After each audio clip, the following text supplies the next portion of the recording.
My guest today, Emmanuel Acho, a former NFL linebacker, is the dynamic force behind the internet series that has caught the world's attention and definitely has caught mine too.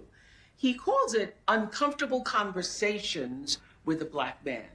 And the reason why I really appreciate it so much is because he's saying out loud what needs to be said, but most people can't actually say.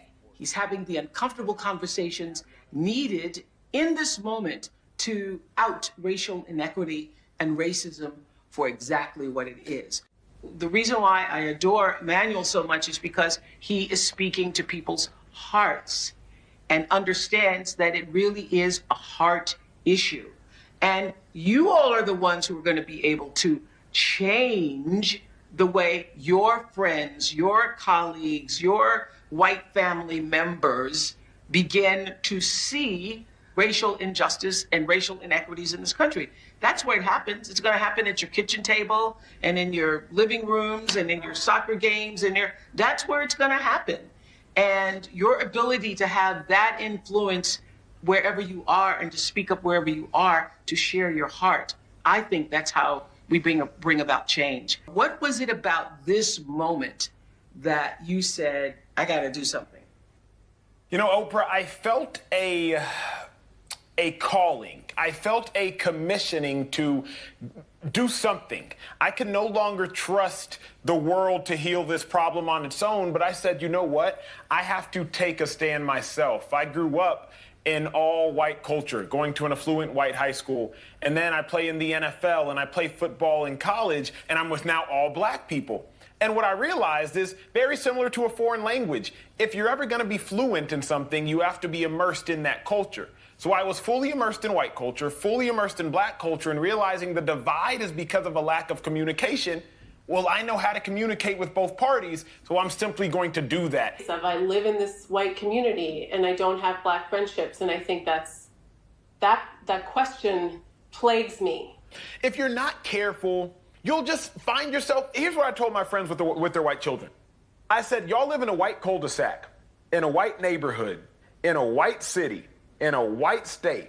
If you are not careful, your children will live their whole life white. And at 26, 27, they'll end up being a part of the problem because you just let them and allowed them to live a completely white, sheltered, and cultureless life. I'd love to hear your opinion on, whether you think introducing racism at an early age makes kids think differently than they would have otherwise. That's a fantastic question. There's a quote in the Old Testament. It says, with great knowledge comes great vexation.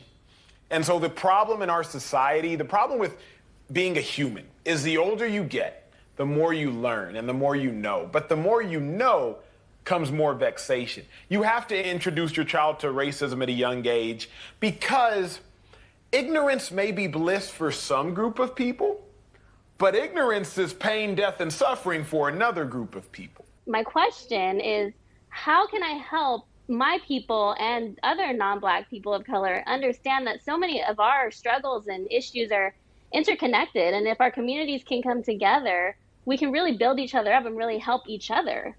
We're all in the fight of oppression.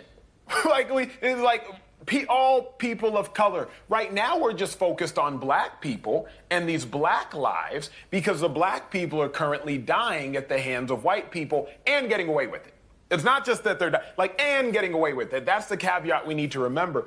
And so I say it like this. Carissa, if it's your birthday, I'm not going to not say happy birthday because my birthday's next month. You have your birthday, and we can celebrate mine later. And I think in the same manner, it's like, don't be so narrow-minded. Don't look through the peephole. Instead, open up the door. How do you have the uncomfortable conversation? I think this. People don't care what you know until they know that you care. I'm going to say that again because that might go over people's heads.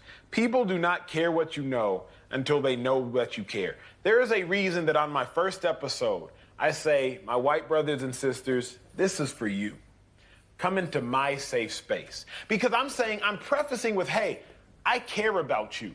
So before I give you 9 minutes of a bunch of knowledge and whatever else, understand where my heart is.